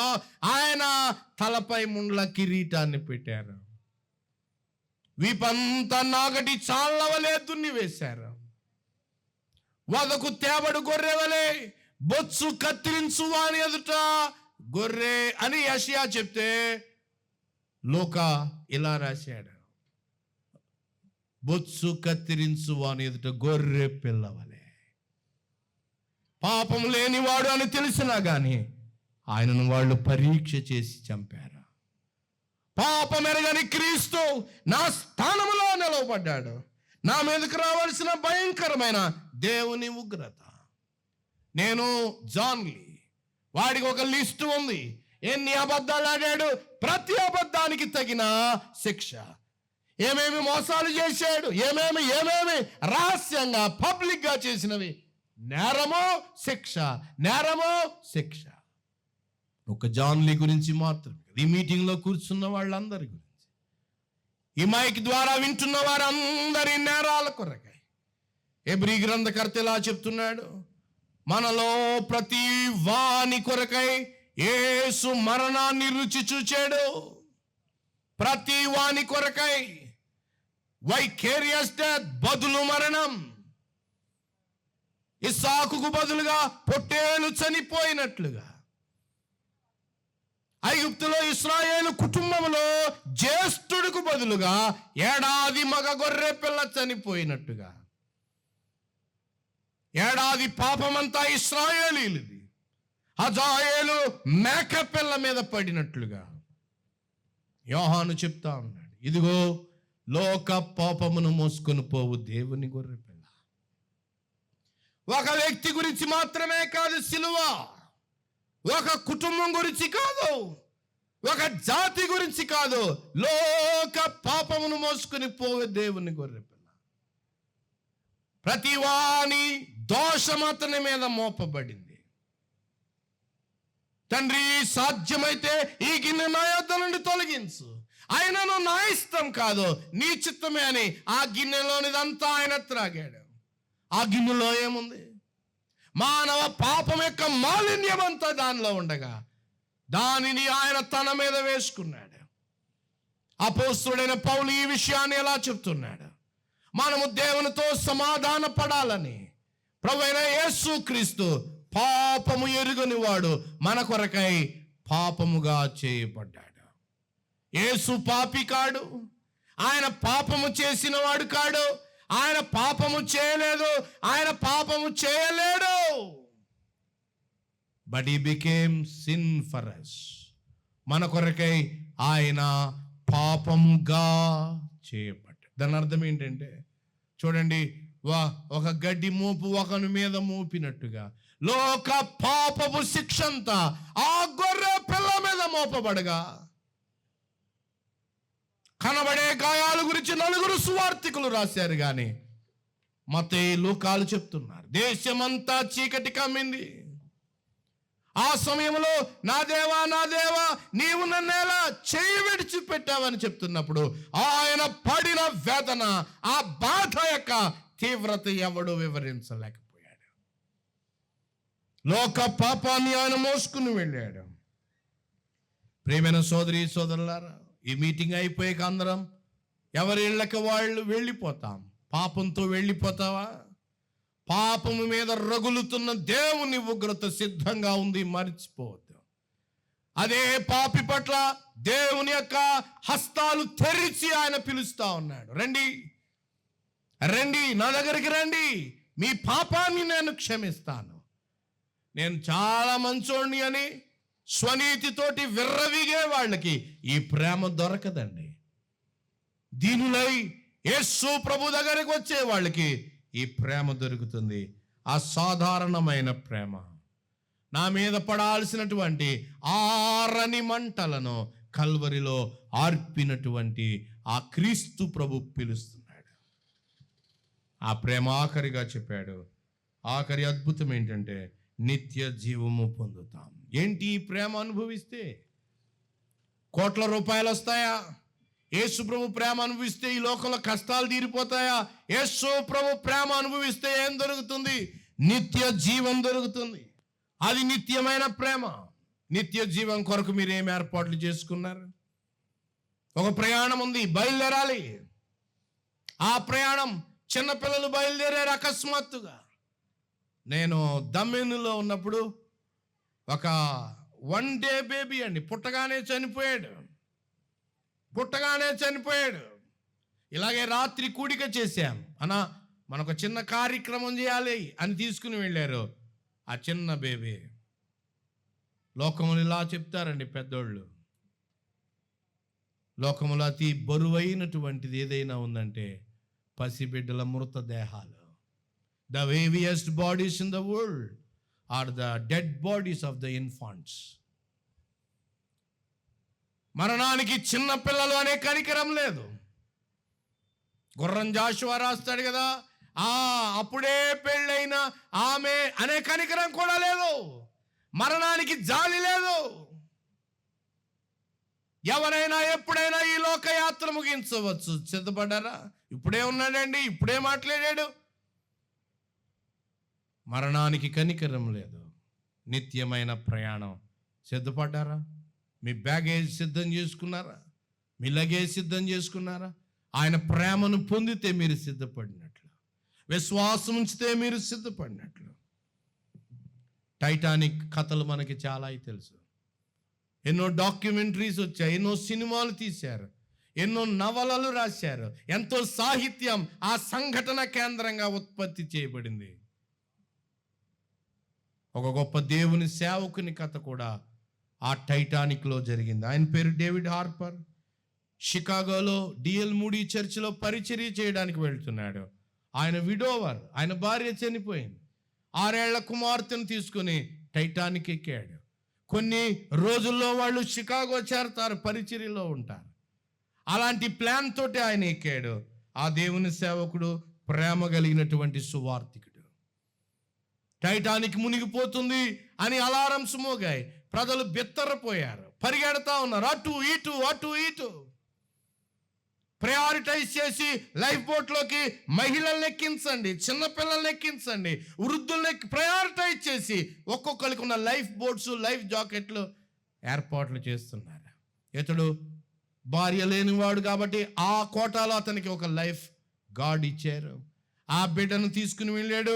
ఒక ఆయనకి అప్పచెప్పాడయ్యా, ఈ బిడ్డను క్షేమంగా మీరు చూసుకోండి. ఆ షిప్ మునిగిపోతా ఉంది. హాహాకారాలు చేస్తా ఉన్నారు. సమయం చాలా తక్కువ సమయం. ఆ లైఫ్ జాకెట్ పట్టుకుని డేవిడ్ హార్పర్ పరుగులెత్తుతున్నాడు, అరుస్తూ ఉన్నాడు, మహిళలు వెళ్ళండి, చిన్నపిల్లలు వెళ్ళండి, అది అక్కడ లైఫ్ బోట్, అక్కడికి వెళ్తే మీరు రక్షించబడతారని చూపిస్తా ఉన్నాడు. పరిగెడతా ఉంటాడుగా మరొక ప్రశ్న యాడ్ చేశాడు. ఏంటో తెలుసా? మీరు రక్షించబడ్డారా? మీరు కొన్ని క్షణాల్లో చనిపోబోతున్నారు. స్నేహితుడా, నీవు రక్షించబడ్డావా? నీవు రక్షించబడ్డావా? అటు ఇటు పరిగెడుతూ ఉంటాడుగా ఒక వ్యక్తి కనపడ్డాడు. దిక్కుతోచని స్థితిలో ఉన్నాడు. అయ్యా, నీకు లైఫ్ బోట్ నాకు ఇవ్వరండి, లేవటండి. అయితే ఇదిగో, నువ్వు రక్షించబడ్డావా? నేను అంటే ఏంటి నాకు తెలియదండి అంటుండగా, అయితే ఇది నీకు కావాలని తన లైఫ్ జాకెట్ ఆయనకి ఇచ్చేసి, ప్రభువైన యేసుక్రీస్తు నీ కొరకై మరణించాడు, ఆయన సమాధి చేయబడి తిరిగి లేచాడు. ఆఖరి క్షణాల్లో ఆయన అందిస్తున్న సువార్త. ఆ వ్యక్తి లైఫ్ జాకెట్ వేసుకున్నాడు. షిప్ మునిగిపోయింది. డేవిడ్ హార్పర్ నీళ్లలో మునిగిపోయాడు. ఒక దేవుని ప్రేమతో ఉన్న స్వార్థికుని భారం ఎలా ఉంటుందో తెలుసా? ఆ ముక్కలు, చెక్క ముక్కల మీద, కొన్నిటి మీద అక్కడక్కడ చాలా మంది తేలాడుతూ ఉంటాడుగా. ఆ చల్లటి నీళ్లలో ఈదుకుంటూ, సముద్రం మధ్యలో ఈదుకుంటూ, అయ్యా నువ్వు కొన్ని నిమిషాల్లో నీవు చనిపోబోతున్నావు, యేసునందు విశ్వాసం ఉంచు, ప్రాణమును సైతం లెక్క చేయకుండా ఆత్మల కొరకై అగ్నిగుండములో వారు పడే వేదన చూసి తన ప్రాణం పోయినా పర్వాలేదని సువార్త చెప్తున్న డేవిడ్ హార్పర్. ఒకడు చెక్క మీద తేలాడుతూ ఉన్నాడు చాలాసేపటి నుంచి. వాని దగ్గరికి ఈదుకుంటూ వెళ్ళాడు. చలికి అప్పటికే అతని యొక్క కింద దవడ కొట్టుకుంటా ఉంటుండగా గద్గద స్వరముతో ఆఖరి మాటలు చెప్పాడు. స్నేహితుడా, నువ్వు యేసు ప్రభువుని నమ్ముకున్నావా? వాడు చెప్పాడు, లేదండి. ఇప్పుడే యేసు ప్రభువుని నమ్ముకో, నీవు ఇప్పుడు చనిపోతే అగ్నిగుండానికి వెళ్ళిపోతావు. మొదట వాడు ఆ మాట వినలేదు. నాకు ఎవరైనా మరలా బోట్లోకి, ఆ చిన్న షిప్లోకైనా ఎక్కించి కాపాడుతారేమో అని చూశాడు. రెండవసారి మరలా చెప్తున్నాడు డేవిడ్ హార్పర్, చలిలో చెప్తున్నాడు, స్నేహితుడా యేసు ప్రభువుని నమ్ముకో. ఒకసారి కిందకు చూసుకున్నాడు. చెక్క మీద వేలాడుతున్నాడే, తన కాళ్ళ కింద కిలోమీటర్ల లోతైన సముద్రపు నీళ్లున్నాయి. భయపడ్డాడు. నేను ఇప్పుడు చనిపోతే నేను ఎక్కడికి వెళ్తాను? ఈ దేవుని సేవకుడు చెప్పినట్లుగా అగ్నిగుండానికి వెళ్ళిపోతే నేనెంత భయంకరమైనటువంటి వాడిని. ప్రియులారా, ఎలాగో అతనికి లైఫ్ బోట్ దొరికింది, తీసుకుని వెళ్ళారు. డేవిడ్ హార్పర్ ఇలాగ అనేక మంది దగ్గరికి ఈదుకుంటూ వెళ్ళాడు. ప్రాణాలు దక్కించుకోవడానికి అవకాశం ఉన్న అపాయంలో ఉన్న ప్రతి వారి దగ్గరికి వెళ్ళి సువార్త చెప్పాడు. చలి నీళ్లలో ఎక్కువసేపు ఉండడం వల్ల వచ్చే జబ్బు వల్ల ఆయన హార్ట్ అటాక్ వచ్చి చచ్చిపోయాడు. దేవుని సేవకుడు ప్రేమతోటి బ్రతిమలాడాడు తన ఆఖరి ఊపిరి వరకు. ఎందుకు బ్రతిమలాడుతున్నాడంటే అగ్నిగుండంలో ఇక దారి లేదు, వెనక్కి రావడానికి త్రోవ లేదు, అది మూయబడేటువంటిది, లోపలికి వెళ్ళడమే కానీ బయటికి రావడానికి అవకాశం లేదు. సర్వైవర్స్ మీటింగ్ జరుగుతూ ఉంది. ప్రియులారా, ఓడ బయలుదేరేటప్పుడు 3 లిస్టులు ఉన్నాయి. ధనికులైనటువంటి వాళ్ళు, తర్వాత మధ్యతరగతి వాళ్ళు, అమెరికా వెళ్ళి లేబర్ వర్క్లో ఉండాల్సిన మరికొంతమంది. 3 లిస్టులు ఉన్నాయి. టైటానిక్ మునిగిపోయాక 2 లిస్టులే, చచ్చిపోయిన వాళ్ళు, బ్రతికిన వాళ్ళు. ఆ బ్రతికిన ఆ సర్వైవర్ వచ్చి ఈ కథ చెప్పాడు. డేవిడ్ హార్పర్, నేను ఆ లిస్ట్ అంతా సేకరించానండి, ఆ దేవుని సేవకుని పేరు నేను గమనించాను. డేవిడ్ హార్పర్ కన్నీటితో చెప్పాడు, నా కొరకు ఈదుకుంటూ వచ్చి సువార్త చెప్పాడు. ఈ రోజుల్లో సంఘం రకరకాల కార్యక్రమాల్లో బిజీగా ఉంది. సువార్త అత్యవసరత ఎరగని గ్రుడ్డిది నాటి సంఘం. The emergency of preaching gospel. అక్కళ్ళు అమ్మోళ్ళు మీరు ఖాళీగా ఉన్నప్పుడు ఏం మాట్లాడతారా? యవన బిడ్డలారా ఏం మాట్లాడతారు? The urgency of the gospel. సువార్త యొక్క అత్యవసరత ఎంత గొప్పది. తల ఉంచుదాం, ప్రార్థన చేద్దాం. దేవుడు లోకాన్ని ఎంతో ప్రేమించాడు. నీ నిత్యత్వం ఎటువైపమ్మా? నీ నిత్యత్వం ఎటువైపు? సిద్ధపడ్డావా? పరలోకపు తండ్రి తన కుమారుని ఇచ్చాడు. విశ్వాసం ఉంచిన వాళ్ళు రక్షించబడతారు. విశ్వాసం లేని వాళ్ళు నిత్య భయంకరమైనటువంటి దండన. దేవుడు తన ద్వితీయ కుమారుని ఇచ్చాడు. కాగా విశ్వాసముంచు ప్రతి వాడు నశింపక నిత్య జీవము పొందినట్లు ఆయనను అనుగ్రహించాడు. ఈ రాత్రి ఏం చేయాలి? విశ్వాసం. యేసు ప్రభువా, ఇది నా జీవితం, నా కొరకు చనిపోయేవని నమ్ముతున్నాను అని చెప్తే అది ఆ పని హృదయపూర్వకంగా నువ్వు చేయగలిగితే వెంటనే నీ సొంత క్రియలతో పరలోకం చేరుకోలేవు. సిద్ధపడ్డారా నిత్య జీవానికి? నిత్యమైన ప్రేమ, ప్రాణము పెట్టిన ప్రేమ, సముద్రాగాధ జలములు ముంచివేలని ప్రేమ, ఆర్పజాలని ప్రేమ, నదీ ప్రవాహాలు ముంచివేలని ప్రేమ, మరణమంత బలమైన ప్రేమ, శాశ్వతమైన ప్రేమ, జగత్తుకు పునాది వేయబడక ముందే నిన్ను ఎరిగి ఆయన ప్రేమతో నిన్ను పిలుస్తున్నాడు. సువార్త ద్వారా పిలుస్తున్నాడు. ప్రభు ప్రేమకు స్పందించాలి. స్పందిస్తేనే ఆ ప్రేమ దొరుకుతుంది. ఆ ప్రేమ దొరకగానే హృదయంలో ఆనంద గీతం, ఎన్నటెన్నటికీ చెరిగిపోని ఆ ప్రేమ గీతం, ఆనంద గీతం, నిత్యత్వానికి సాగే గీతం. లోకములో ఆనందం వెతుక్కోవద్దు, తాత్కాలికం. తల్లిదండ్రుల ప్రేమ తాత్కాలికం, కన్నబిడ్డల ప్రేమ తాత్కాలికం, భార్యాభర్తల మధ్య ప్రేమ తాత్కాలికం, స్నేహితుల మధ్య ప్రేమ తాత్కాలికం. దేవుని ప్రేమ మాత్రమే శాశ్వతం.